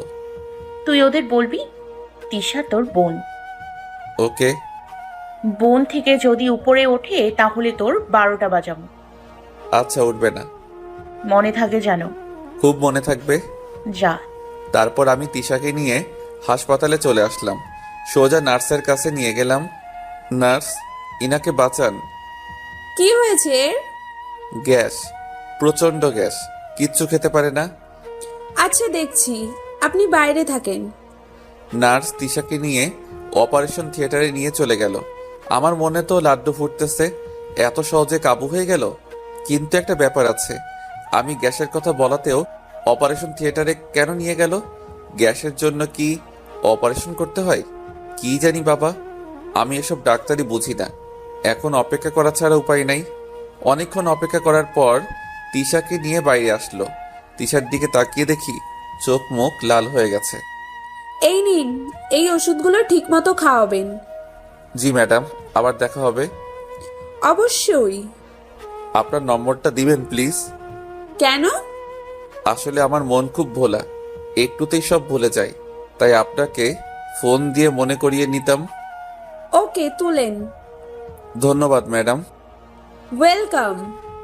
তারপর আমি তিশার হাত ধরে বাইরে নিয়ে আসলাম। তিশা, কি খবর?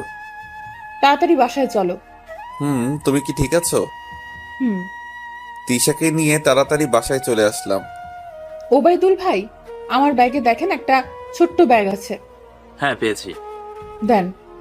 তিশা ব্যাগটা নিয়ে ওর ভিতর থেকে একটা ওষুধের বোতল বের করে একটু খেয়ে নিল। তিশা, কি হয়েছে? এবার একদম ক্লিয়ার। কি হয়েছে?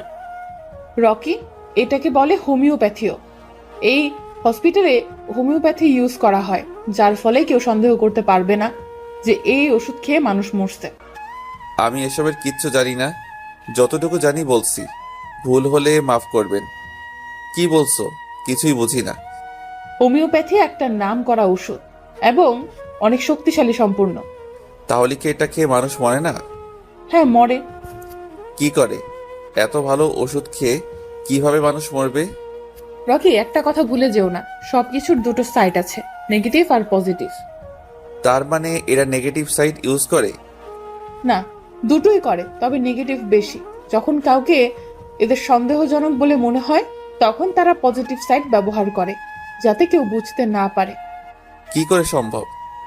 হোমিওপ্যাথি এমন একটা ওষুধ যেটা মুহূর্তে মানুষকে সুস্থ করতে পারে, আবার মুহূর্তে মেরে ফেলতেও পারে। তার মানে এরা ভুল ওষুধ দেয়? না, এরা ঠিক ওষুধ দেয়। কেমনে? হোমিওপ্যাথিতে নিয়ম হচ্ছে সব মানুষের শরীর আগে চেক করে নিতে হয়, তার শরীরে কত পরিমাণ ওষুধ পড়লে সেটা কাজ করবে, আর তাকে সেই পরিমাণ ওষুধ দেওয়া হয়।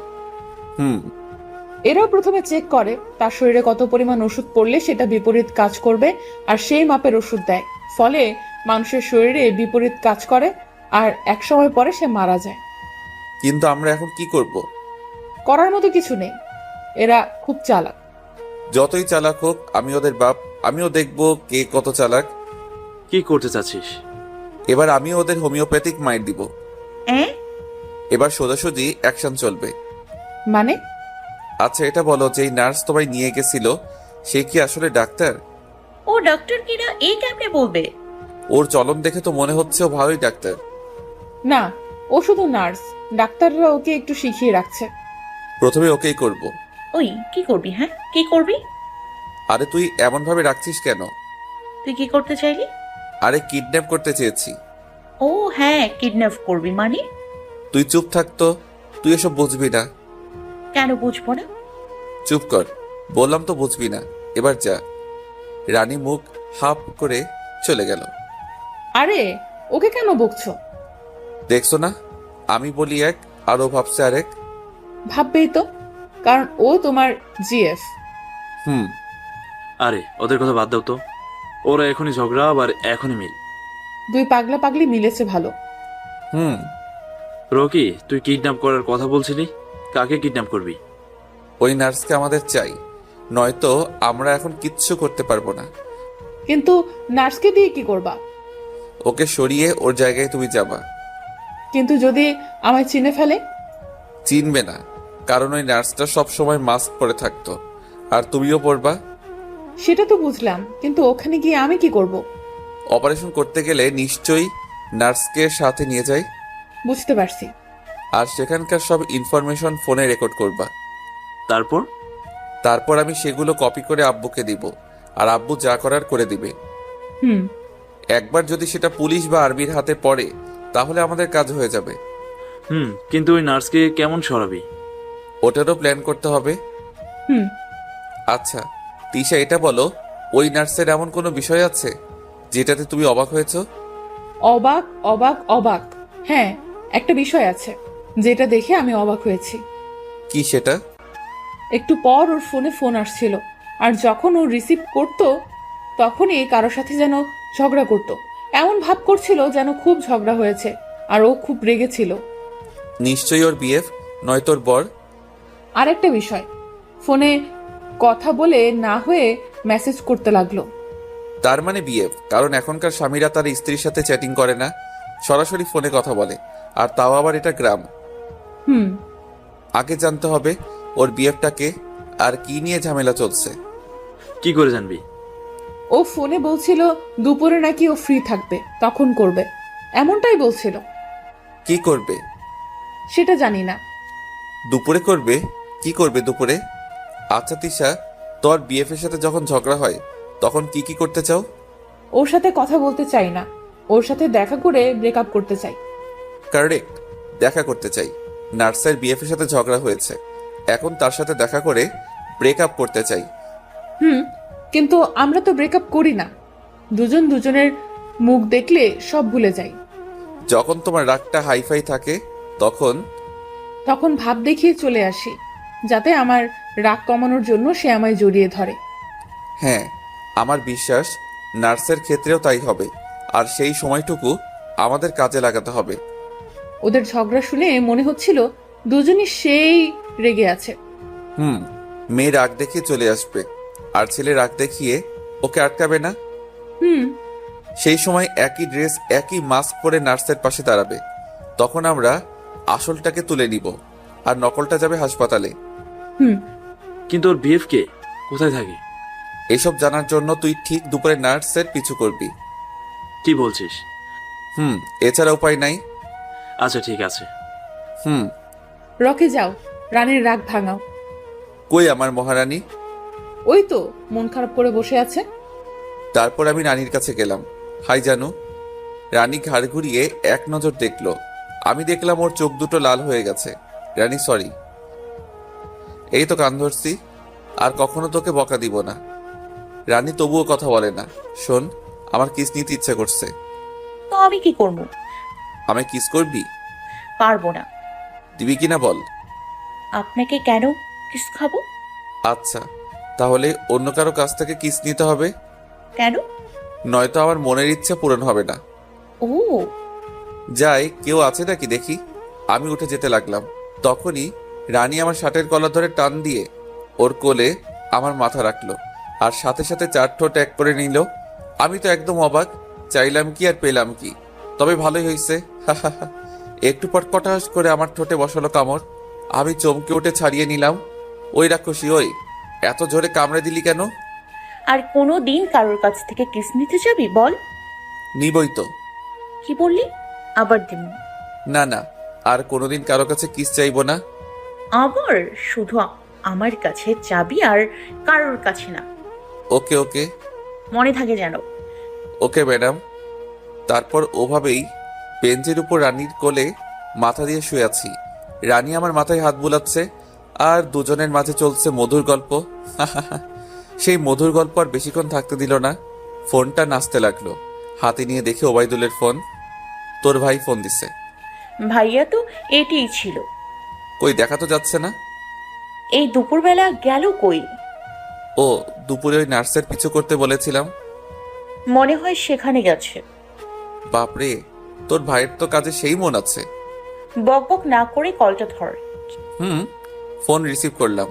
হ্যালো শালা বাবু, বলো। রকি, আমি নার্সকে ফলো করতে করতে ওর বিএফ পর্যন্ত আসছি। তুই এখন কোথায়? জানি না। আশেপাশে কি দেখছিস? সামনে একটা বিশাল গাছ, আর পাশ দিয়ে 3টে রাস্তা। ওহ, বটতলা। তুই থাক, আমরা আসছি। আসুন। নার্স লাল ড্রেস আর কালো মাস্ক পরে আছে। আচ্ছা, ফোন কেটে দিলাম। কি বললো? তোর ভাই চলে গেছে। শোন, তুই রান্না কর, হ্যাঁ? আমরা গিয়ে কাজটা সেরে আসি।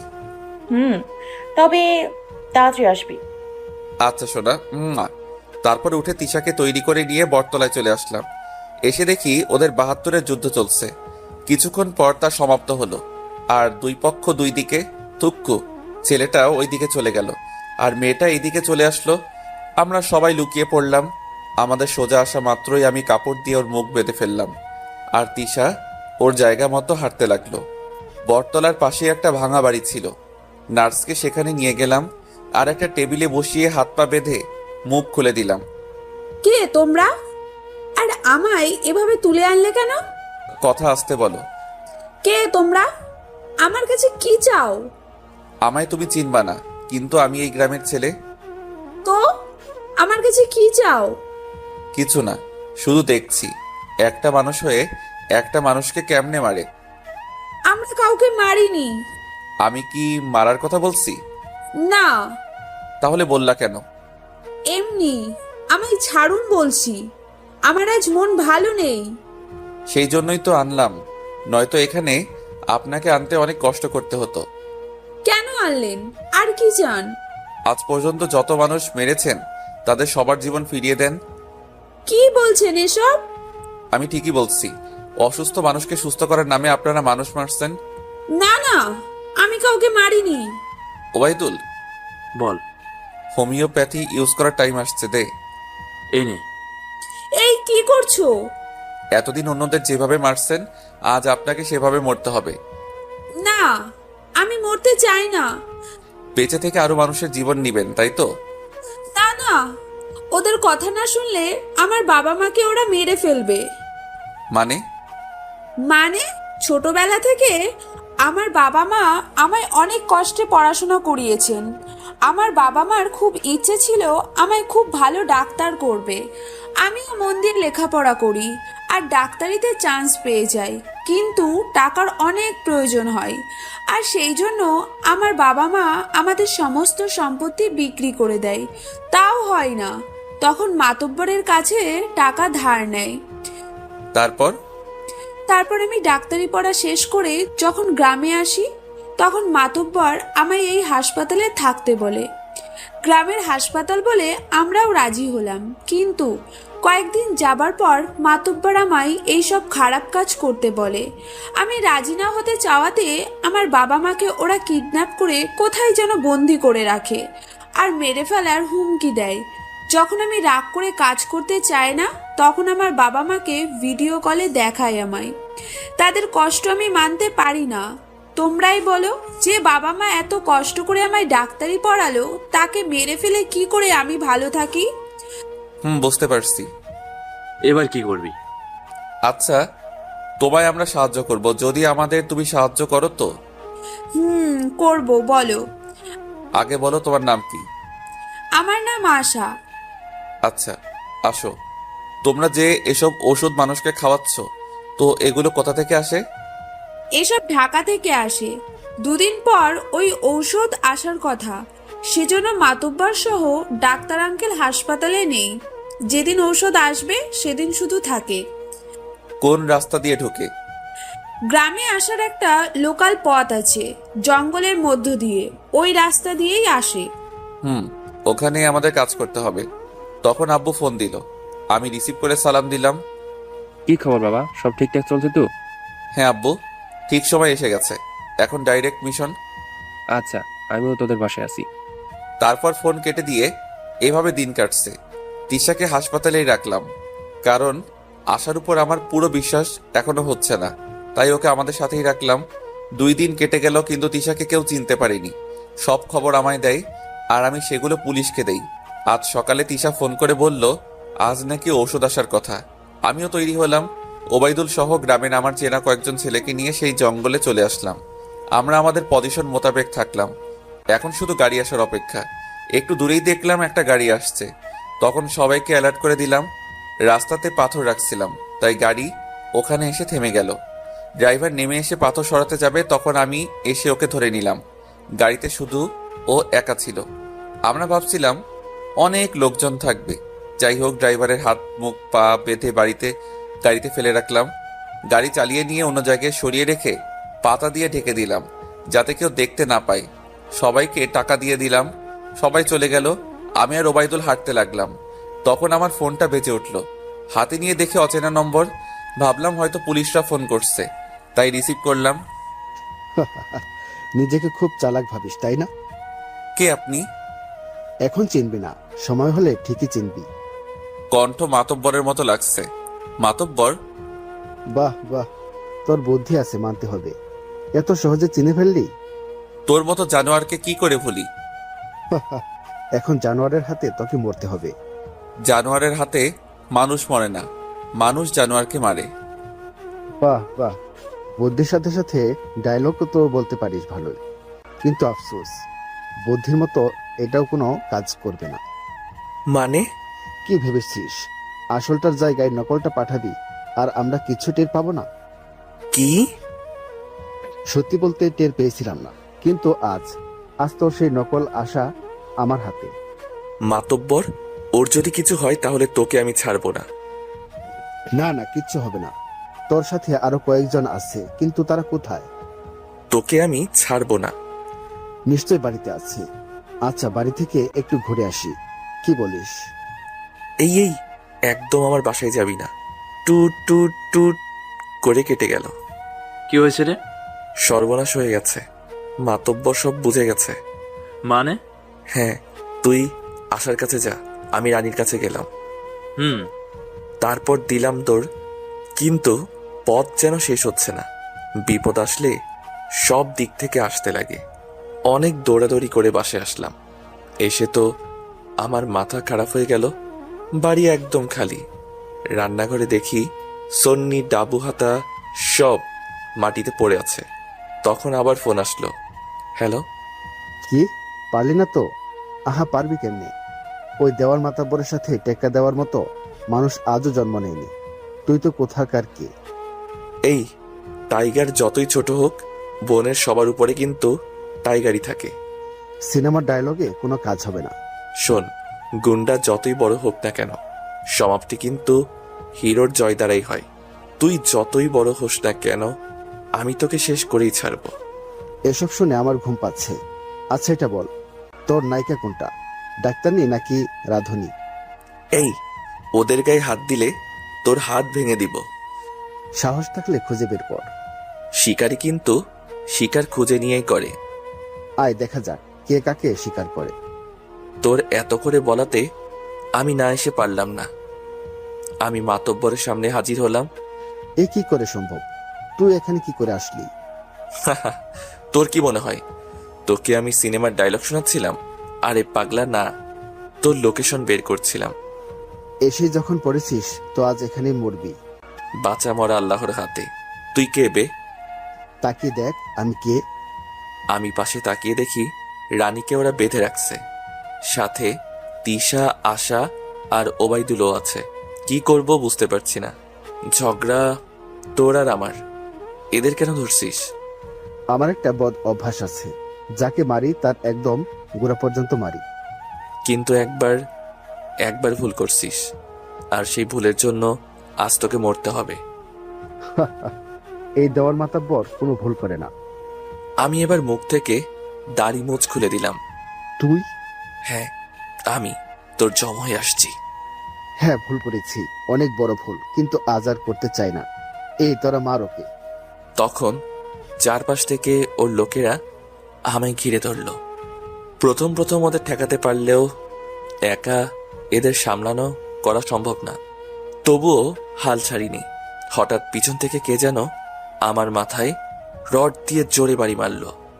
ঝোল সামলাতে না পেরে পড়ে গেলাম। আমার এমন অবস্থা দেখে তিশা, রানী, ওবায়দুল সবাই খুব কান্না করতে লাগলো। মাতব্বরের লোকেরা আমার হাত ধরে টেনে তুলল।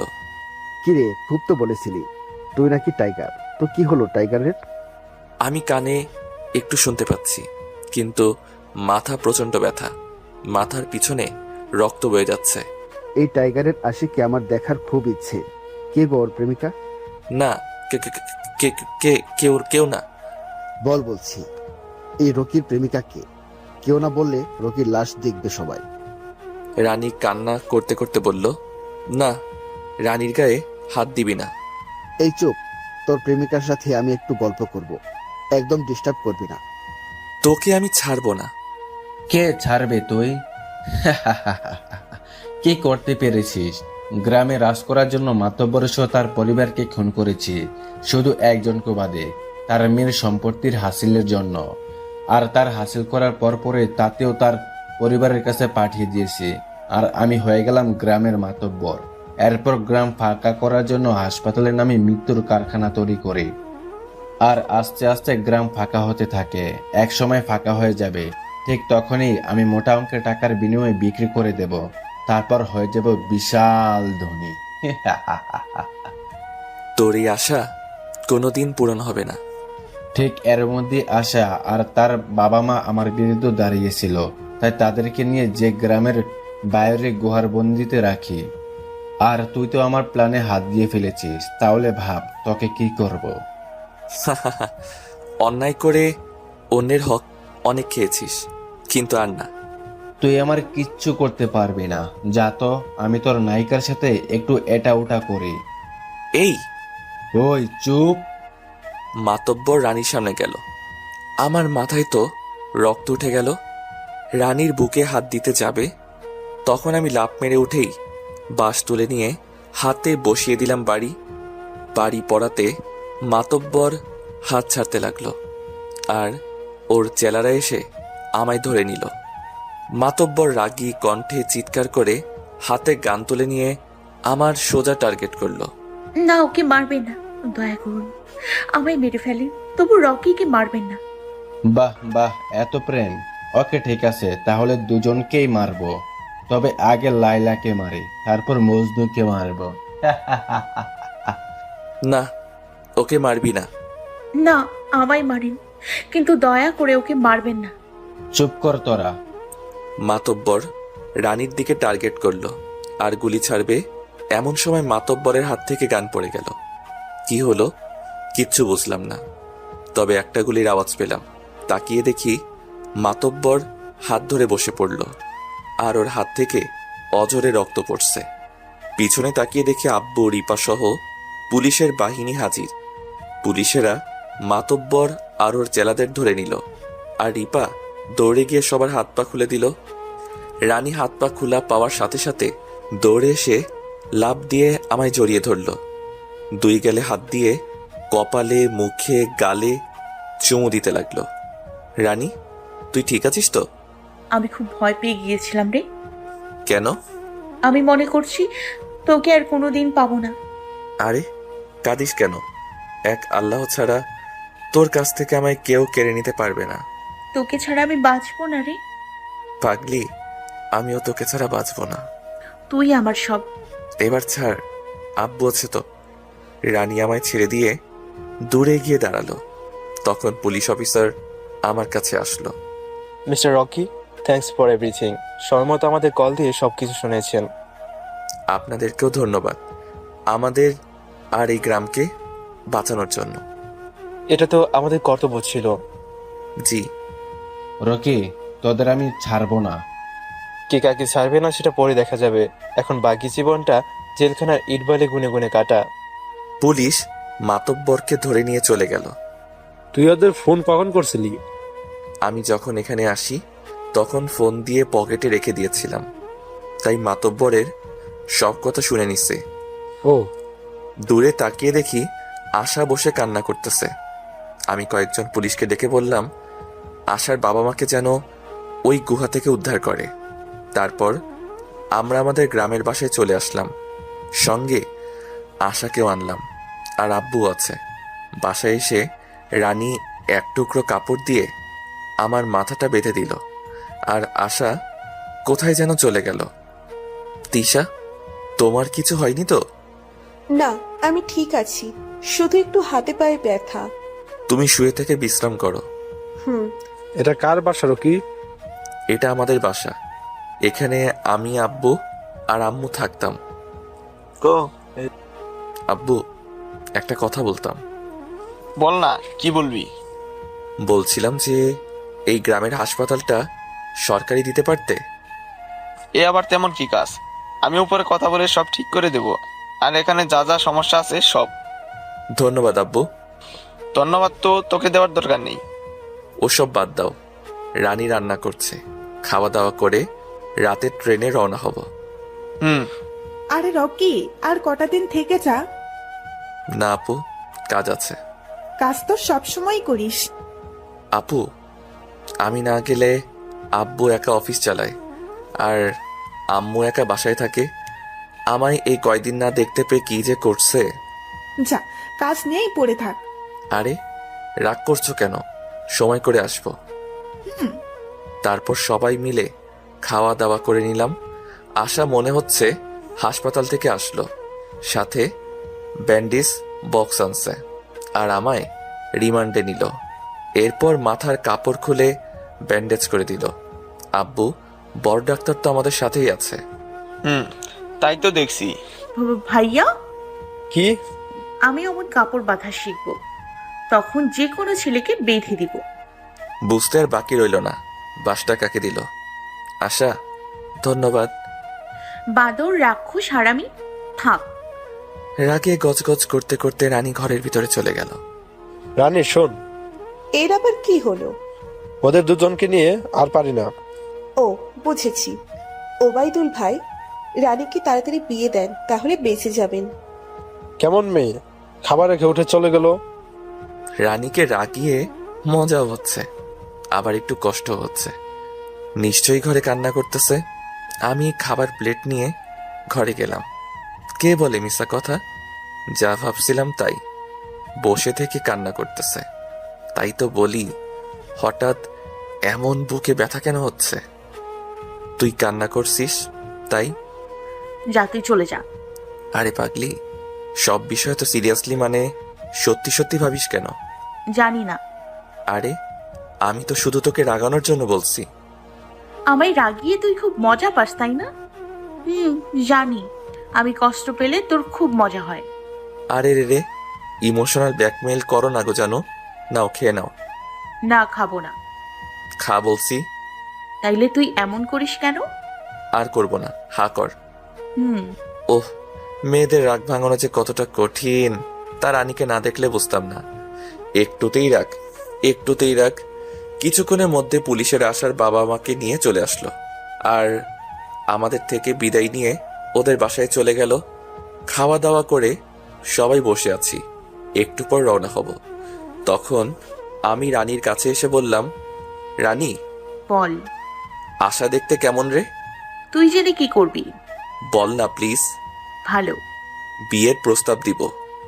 যেই এই কথা বলছি আর আমাদের মহারানী আমার গলা ধরল টিপে। আর আমি তোকে আজ মেরে ফেলবো। আরে আরে, কি করছিস? আমার কথা শোন। তোর কটা লাগে রে? আমায় কি ভালো লাগে না? আর লাগবে বা কেনই? আমি তো আর অন্যদের মতো ওই কি যে বলে ক্যাটিন না ড্যাটি, ওটা করি না যে। চুপ, অযথা চিল্লাস কেন? আমি বলছি তোর ভাইয়ের সাথে আশার বিয়ে দিব, আর এই প্রস্তাব আশার বাসায় দিব। এখন কথা ঘোরানো হচ্ছে না? কসম, আমি এটাই বলছি। তুই তো আমার কথা শেষ করতেই দিসনি, রাক্ষসীর মতো খপাত করে ধরে নিলি। আজ তোকে কিছু বললাম না। তাহলে বল, আশা দেখতে কেমন? না মানে ভাবি হিসাবে। ভালো। তাহলে যাবার সময় ওর বাসায় গিয়ে প্রস্তাব না মানে তোর ভাই আর ওর বিয়ের কথা পাক্কা করব। তারপর বিকালে সবাই বেরিয়ে পড়লাম আর রিপাকে সাথে নিয়ে আশার বাসায় গেলাম। আসল কথা বলতেই আশা একদম লজ্জায় লাল হয়ে গেল। আমি ব্যাপারটা বুঝলাম না, এত রিয়াক্ট কেন? যাই হোক, আমার শালাবাবু রাজি হলো।